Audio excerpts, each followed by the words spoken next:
Good morning.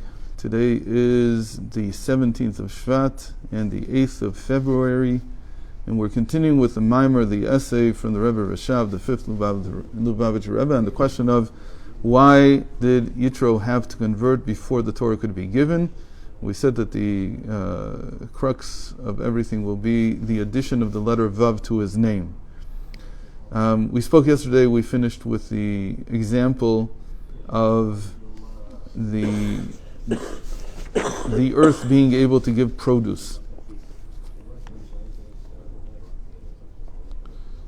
And he says that this is an example of something coming out of something else in the form of yesh me'ayin. Now, we didn't get into this. We talked about this a couple of years ago, 3 years ago.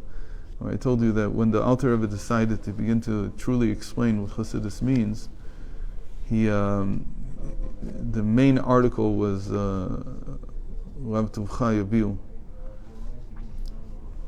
It's an essay that appears in the Siddur with Dach, and it's something that he already taught a couple of times in Lozhna. It was a very short. It was very brief before his second arrest, and then when he came to Liadi, he expanded it a lot.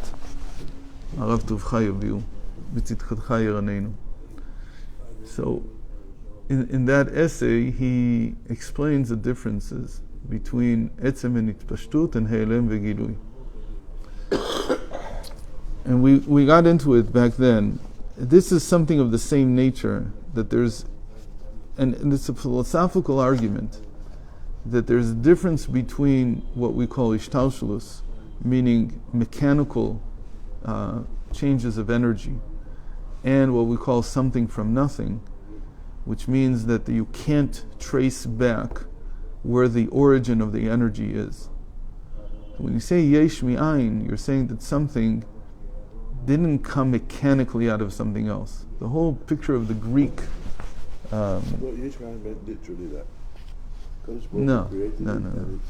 No. It's a term. It would be a mistake to say, again, we said this yesterday, it would be a mistake to think that what came before is nothingness, because that's not what it means. It means out of nothing means that you cannot trace it back. You don't understand. The ilah eno mekir ba'alul. The effect does not recognize the cause. It can't. And it says that that's a completely different way in which things are related. So for instance, the body was not created by the soul, right? Our bodies were not created by our souls. There's a body and the soul is introduced into it. So the body does not have its effect in the soul. However, when it comes to meaning its existence, the existence of the body does not come from the soul. However, everything that the body does is dependent on the soul, because we see that when a person passes away, the body can no longer do many of the higher functions that it did before, even though it's still functioning. Something's missing. Where's the body functioning when it's passed away? Because it's still growing. The cells are still viable. They're still alive. It takes them a long time to die. The higher functionality is gone. So the heart stops beating. Sometimes it doesn't even stop beating that fast. And the breath stops. So there's no aerobic work being done in the body. There's no exchange of oxygen and carbon dioxide with the environment. But the body still exists. So the higher functionality is gone, not to mention the brain functions, some of which do continue to a certain extent. It doesn't just churn up. It's not a switch. So the body is powered in a certain sense, in all its, not just in a certain sense, in all its higher functionality, it is powered by the soul. But the body cannot trace that influence, that cause, back to the soul, because the soul is unknown to the body. So when a scientist comes to ask, so where is the soul? It should be the power bank somewhere here. He doesn't find a power bank, and so you doubt that it even exists. The same type of relationship exists between the world and God. That not just the existence of reality, but also all of its functionality or all its higher functionality is dependent on God, but where's God? Where's this power bank? You can't find it. So that's what we call something from nothing. We don't mean that it came out of nothingness itself. We just mean that we can't discover where the cause is. We don't see the cause. I said to Moshe Weiner that you can see God. He didn't agree with me by the fact that you can see Hashgacha Pratis. You can see that. Again, that's you're saying you see something. That's not a scientific see. Scientific see means I can trace the effect back to the cause. And you can't do that because you don't know what this thing that you're saying does Hashgacha Pratis is. You can't find it. There's no power bank somewhere that if you turn it off, oh, suddenly there's no Hashgacha Pratis. You can't find magnetism in the world anywhere. Yes, you can. Where'd you find it? Magnetism? Magnetism. Yeah, magnetism. Where is the? Well, there's a pole. There's a magnet, and I see that when I bring it close to electric field, it does so and so. That's an effect that you see. Right. I see the effect, and I see the cause. When I move the cause away, it You see changes. the effect of gravity. Same thing. But you can't actually put them. Say here. What you're saying is that we haven't yet seen a graviton. It doesn't matter. So in a certain sense, it's the same idea. But we see that mass causes gravity. We see what the source is. We see the source. We don't understand how this source is affecting that. But here when we're talking about God, or we're talking about the soul, we don't see the source. We can't see it. As far as we're concerned, it's like nothingness. So that's a completely different type of relationship. That's called yesh me'ayin, as opposed to yesh me'yesh. So what he's saying here, very interestingly, is that when it comes to the ground, growing things, that's also a relationship of yesh me'ayin. And that's something that helps a lot to understand why in the past I said yesterday that we don't see it this way today. Today, when we look at the produce that comes out of the ground, we scientists, in the past, in the time of the Alter Rebbe, the science, you have to be, because we're using parables from science all the time. You cannot learn Chasidus without two things. Something the Rebbe Rashab said and the Alter Rebbe said. Some good math. You have to have good parables. And the two types of parables that we use are scientific parables and psychological parables. And you don't understand something. Only that. It's a metaphor. It's the only way you can understand Yeah, it. but it doesn't give you the answer. No, it doesn't. It doesn't. But again, the question is, why did they use this? Level of your human That's fine. That's fine. Because that's the whole point of Chasidus. We've talked about this a lot. Chasidus is to translate from the divine soul, which reads the Torah and understands it, to the animal soul, which only understands intellectual logic. So you have to find a translation. The translation is these parables. The animal soul understands good things. What? The animal soul doesn't just understand intellectual logic. Of course it does. The animal soul understands a bottle of whiskey and a beer. And That too. and That too. Sometimes that's how you explain things. But if you want to explain it in a way that actually fits everyone all the time, you have to use parables. And the two types of parables we have at our disposal, there's nothing else, is a scientific parable, which literally means taking something from nature and saying, this is the same thing as what the Torah says so and so, this is how you'll understand it. Or taking a psychological parable, which we're all privileged to, but we may not be aware of yet. Same thing with nature, we might not be aware there's a process like that, and then somebody comes and explains it to us, and we use that to explain, to translate from the Torah into what the logic of the animal soul can understand. Because that's what the point of Chassidus is. It's to take the logic of not the logic, to take what the Torah is saying and explain it to me in a way that I can understand. It has to be that way. So in the past, they had this parable. Again, this is something we've done many times. They had this parable about the produce coming out of the ground being an example of you cannot trace it back to its origin. You don't know what's causing in the ground the produce to grow. And more importantly, you don't understand how a seed becomes so much. But the seed is acting as a catalyst to the ground. That's the modern understanding.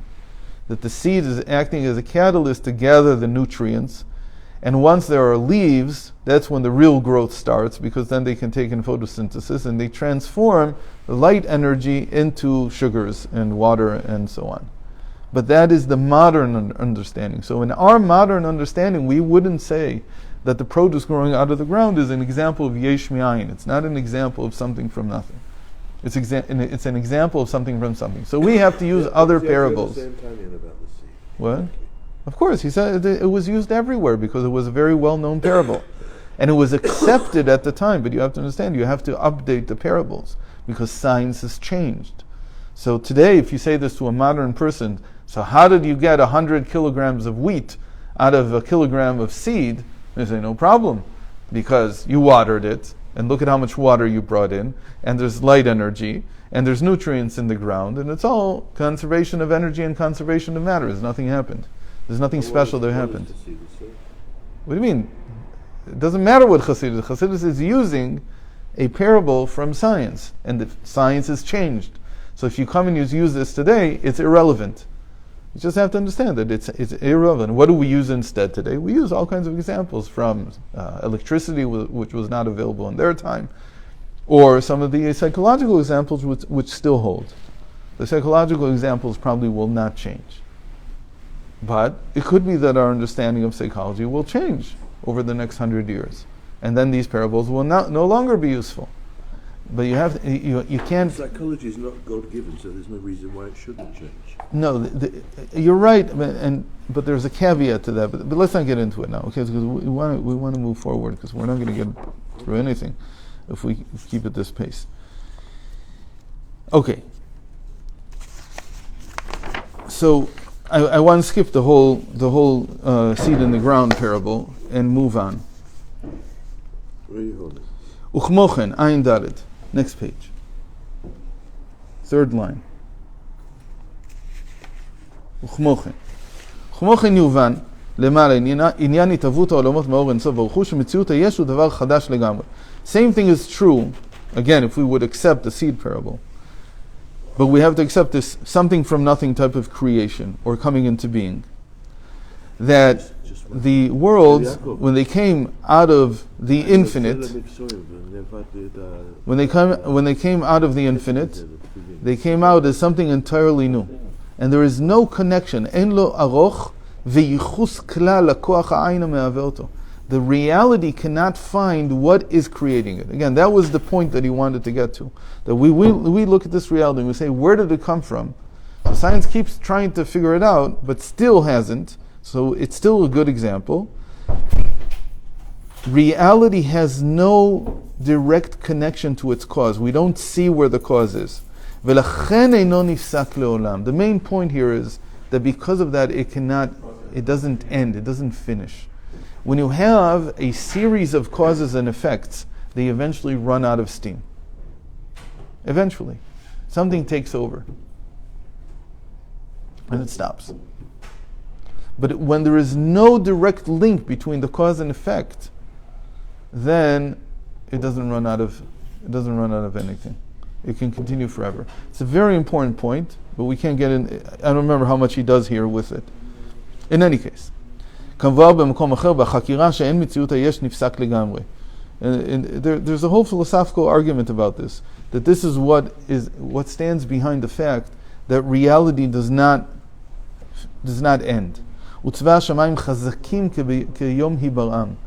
And again, they understood that the planets will continue to move, the planets and the stars and all everything that's in it. They didn't have a evolutionary picture of the heavens. They didn't think that one thing is formed from another. They didn't see in the time of the Alter Rebbe. They didn't have in their thinking, the heavens were permanent. Not permanent that they didn't move, but they would not diminish. They did not have a theory of evolution of stars, that stars go from being born to dying. We've never seen the process. But what we have seen is we've seen all the stages. And so we connect them together and we say this is the process by which a star is born, and it shines for a while, for so many billions of years, and then it diminishes, and then it explodes or doesn't explode, depending on how much mass it had, and so on. They didn't have this whole picture. This was developed by a guy called Herschel in the 1800s. So they didn't have this yet. It eventually led to the whole theory of the Big Bang, this whole understanding of that stars are born and then they die. We don't have any proof of it, but it makes a lot of sense. It's the way science sees it today. Okay, but we don't have any proof. There's no direct proof of it. But a lot of things fit into that picture. In any case.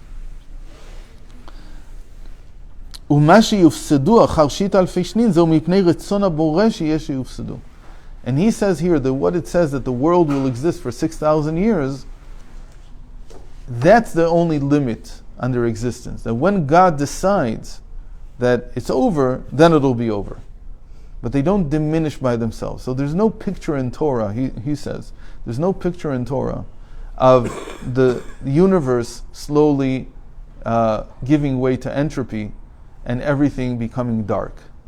There's no such end in the Torah to reality, because it was created by God's will, which is disconnected from the effect. The cause here is not connected to the effect, and therefore the only thing that can stop it is when the cause, meaning God, decides that it's not going to exist anymore. So this is very, again, he's writing this in 1887. So there must be a reason. He already heard about Herschel's, I almost have no question, he already heard about Herschel's theory. And he doesn't accept it for some reason. But I don't want to get into that, speculation.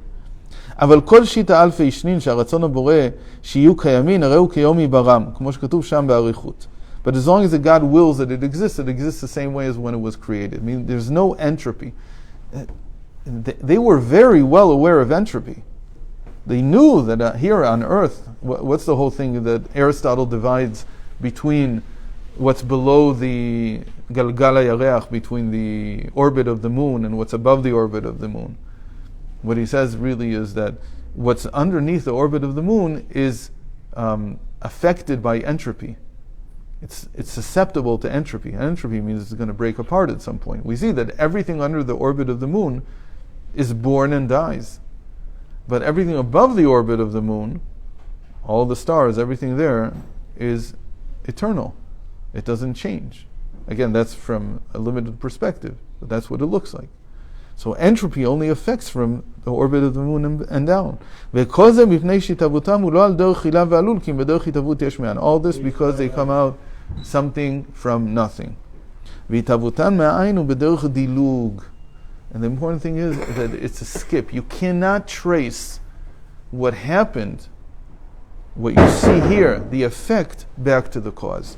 That's the essential ingredient of yesh me'ayin. Again, not because it's from nothingness really, but because we cannot recognize, we can't identify what the cause was.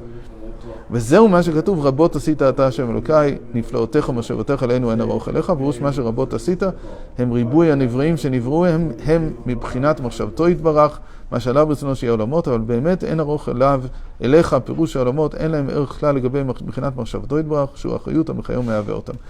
And so on. Okay? Now, what he's going to do now is he's going to take this principle. He's going to say that the conversion is an example of yesh me'ayin, if I remember correctly this essay.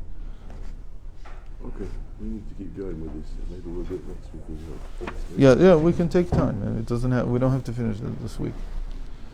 We're meeting tomorrow. Yes. Okay. Okay. Everything is God's help.